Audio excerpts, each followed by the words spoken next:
उत्तराखंड में फंसे लोगों को निकालने का काम आज 13वें दिन भी जारी है। बिगड़े मौसम की वजह से राहत और बचाव कार्य में थोड़ी दिक्कतें आ रही है, लेकिन सेना, एयरफोर्स, एनडीआरएफ और आईटीबीपी के जवान आज भी लगातार लोगों को निकालने में जुटे रहे। हजारों लोगों की जिंदगी बचाने में जुटे हैं एयरफोर्स, सेना, आईटीबीपी और एनडीआरएफ के जवान। अधिकारियों के मुताबिक अभी भी 2500 से ज्यादा लोग पहाड़ों में फंसे हुए हैं। सेना अपना सबसे बड़ा रेस्क्यू ऑपरेशन करने में जुटी है, लेकिन 2 दिनों से रुक रुक कर हो रही बारिश की वजह से राहत और बचाव का काम थोड़ा धीमा हुआ है। अब तक हुए सेना के रेस्क्यू ऑपरेशन में 80,000 से ज्यादा लोगों को रेस्क्यू कर सुरक्षित ठिकानों पर पहुंचाया जा चुका है, लेकिन अभी भी उत्तराखंड के अलग अलग दुर्गम इलाकों में लोग फंसे हुए हैं। नेशनल डिजास्टर मैनेजमेंट अथॉरिटी के वाइस चेयरमैन के मुताबिक अभी तक 556 लोगों के शव मिले हैं और ये आंकड़ा बढ़ सकता है। इसके अलावा जिन लोगों के शव बरामद हो रहे हैं उनकी डीएनए सैंपलिंग लगातार की जा रही है। जो मृतक हैं, जिनकी मतलब क्रिमेशन करने का काम चल रहा है, उनका सारा डीएनए सैंपल्स कलेक्शन भी डॉक्टर्स कर रहे हैं। जो भी लोग वहां पर उत्तराखंड में फंसे हुए हैं उनको सारे स्टेट गवर्नमेंट के guest houses. National disaster management authority के अधिकारियों के मुताबिक कल तक जंगल और पहाड़ों में रेस्क्यू ऑपरेशन पूरी तरीके से खत्म हो जाएगा। राहत सामग्री लेकर उत्तराखंड पहुंचे कई ट्रक जहां तहां फंसे हुए हैं। सामान रखने की जगह न होने की वजह से राहत सामग्री को बेचकर उससे मिले पैसे को राहत कोष में जमा कराने की तैयारी चल रही है। ये तमाम ट्रक राहत सामग्री लेकर उत्तराखंड तो पहुंच गए, लेकिन बड़ा सवाल ये है कि आखिर इस जखीरे को कहां रखा जाए। आगे की सड़कें टूटी हैं, इसलिए सीधा आपदा प्रभावित लोगों तक नहीं पहुंचाया जा सकता। ऐसे में जरूरत इस बात की थी कि उत्तराखंड के मैदानी इलाकों में ही सरकार राहत सामग्री को रखने की व्यवस्था करती और यहाँ से इसे आपदा प्रभावित जगहों पर पहुंचाया जाता, लेकिन रख रखाव में बदइंतजामी की वजह से अब इन ट्रक वालों ने राहत सामग्री यहीं छोड़कर वापस लौटने का मन बना लिया है। सामान का करेंगे क्या आप देखो जी, इसमें जाके और क्या करेंगे? गड्डियों में तो पौना पड़ेगा, और इससे ज्यादा क्या कर सकते हैं? ये तो पौना पड़ेगा गड्डियों में जाना। बच्चे बांट दे रहे पीछा। तेल भी नहीं डलवाया गाड़ियों में, बोलते थे जहाँ से लोड किया वहाँ से तेल डलवा के 2000 का गाड़ी भेज दी है। दिल्ली से झंडी दिखा के भेज दिया जी, और यहाँ पे कोई पूछने नहीं आया कांग्रेस का आदमी। 125 में 30-32 ऊपर चले गए, बाकी कुछ यही, कुछ कहीं खड़े, कुछ कहीं खड़े, सब नई वीरान गति में खड़े। जब कोई समाधान होगा इनका आगे भी है जब जाएंगे। जिस तरह से राहत सामग्री तक रखने के लिए उत्तराखंड सरकार जगह उपलब्ध नहीं करवा पा रही है, उससे एक बार फिर पहाड़ पर प्रलय के बाद डिजास्टर मैनेजमेंट की कलई खुल गई है।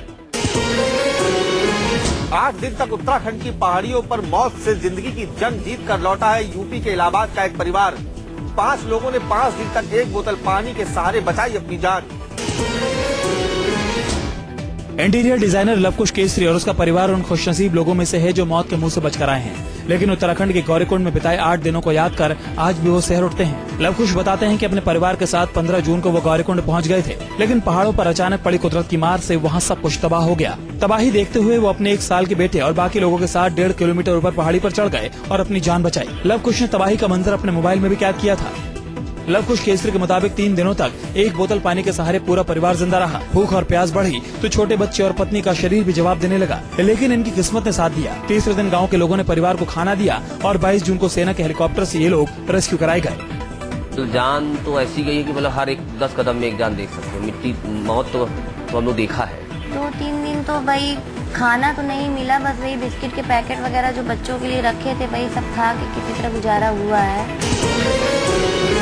सेना के लगातार रेस्क्यू ऑपरेशन के बावजूद भी हजारों लोग पहाड़ों पर फंसे हुए हैं, लेकिन जो लोग इस तबाही से बचकर आ रहे हैं उनकी आप बीती रोंगटे खड़े करने वाली है।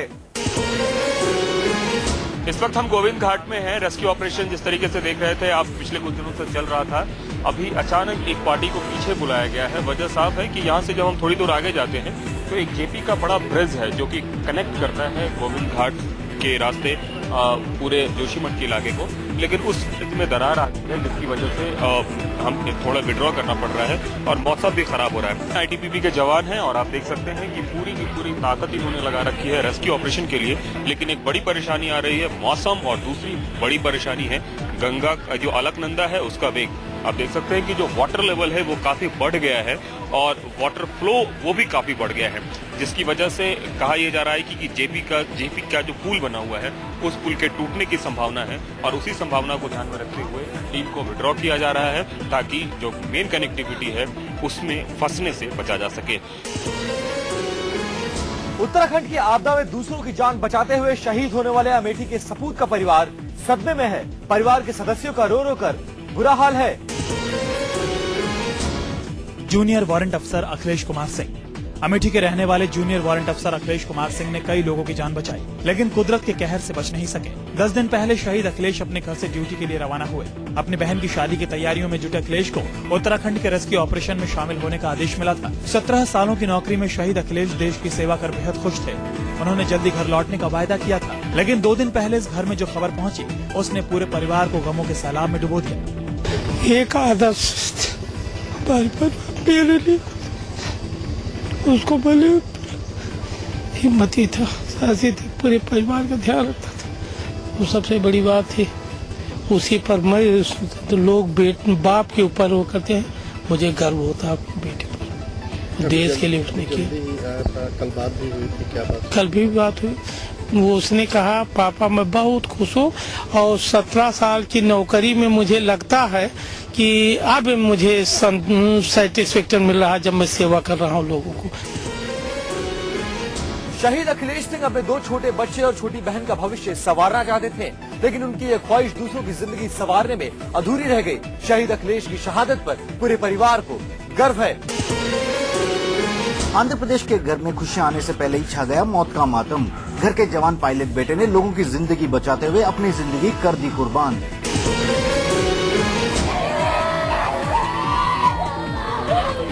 अगले महीने जिस घर में शादी की शहनाई बजनी थी, उसी घर में आज मातम छाया हुआ है। उत्तरांचल में आई तबाही के दौरान जान की बाजी लगाकर लोगों की जान बचाने की कोशिश के दौरान हेलीकॉप्टर क्रैश होने से मारे गए एनडीआरटी के जवान के विनायगमन के घर पर मातम छाया हुआ है। 3 महीने पहले छुट्टी लेकर आए विनायगमन की सगाई हुई थी।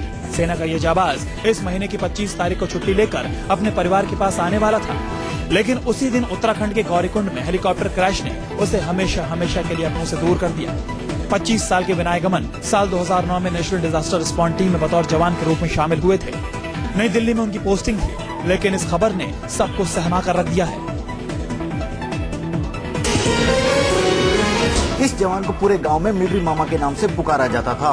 अब उसके निधन के बाद से ही पूरे गांव में शोक का माहौल है। श्रीनगर में 3 दिन पहले आतंकी हमले में शहीद हुए सेना के एक जवान की पत्नी ने कर ली खुदकुशी। मामला पश्चिम बंगाल के बांकुड़ा जिले का है, जहां शहीद सेना के जवान की पत्नी ने अपने 3 साल के बेटे के साथ आज खुद को लगा ली आग। पश्चिम बंगाल के बांकुड़ा इलाके में मातम का माहौल है। राष्ट्रीय राइफल के जवान आदित्य नंदी सोमवार को श्रीनगर में हुए हादसे में शहीद हो गए थे। अभी परिवार इस सदमे से उबरा भी नहीं था कि जवान आदित्य नंदी की पत्नी पीयू नंदी ने खुदकुशी कर ली। रिश्तेदारों के मुताबिक जैसे ही पीयू को ये खबर लगी कि उसके पति आदित्य नंदी आतंकवादी हमले में शहीद हो गए हैं, वो इतनी आहत हुई कि घंटों खुद को अपने 3 साल के बेटे के साथ कमरे में बंद कर लिया। सुबह घर वालों ने बहुत देर तक दरवाजा खटखटाया, लेकिन पीयू ने दरवाजा नहीं खोला। घर वालों ने दरवाजा तोड़ा तो सबके पैरों तले जमीन खिसक गई। पीयू और उसका 3 साल का बेटा आग में जलकर हमेशा के लिए दुनिया छोड़ चुके थे। দেশের যারা অখণ্ডতা নষ্ট করতে চায়, যারা এরকম যারা নিরাপত্তা দেশব্যাপী চষে বেড়াচ্ছে, সেই রকম জওয়ানদের যারা। बेटे की शहादत और बहू और पोते की मौत के बाद परिवार मानो टूट सा गया है। अब इस परिवार में सिर्फ बूढ़े माँ और बाप बचे हैं। बम बम बोले के जयकारों के बीच आज जम्मू से रवाना हुआ अमरनाथ यात्रियों का पहला जत्था। पहले जत्थे में रवाना हुए वक्त 29 जून को कर पाएंगे बाबा बर्फानी के दर्शन।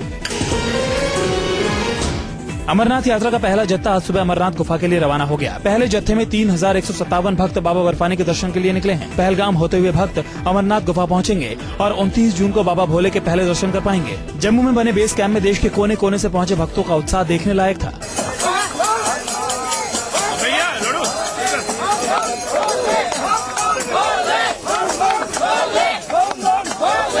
जम्मू और कश्मीर में कई जगह हुई बारिश यात्रा में खलल डाल सकती है, लेकिन बाबा बर्फानी के जयकारों के साथ आगे बढ़ रहे भक्तों को भरोसा है कि भोले बाबा सब ठीक कर देंगे और उनकी यात्रा सफल होगी। सरकार ने भी यात्रा के पुख्ता इंतजाम करने का दावा किया है। उत्तराखंड में हुई तबाही से अमरनाथ यात्रा पर भी असर पड़ने की बात कही जा रही थी, लेकिन भक्तों अमरनाथ यात्रा को लेकर जोशो खरोश से उत्साह में हैं।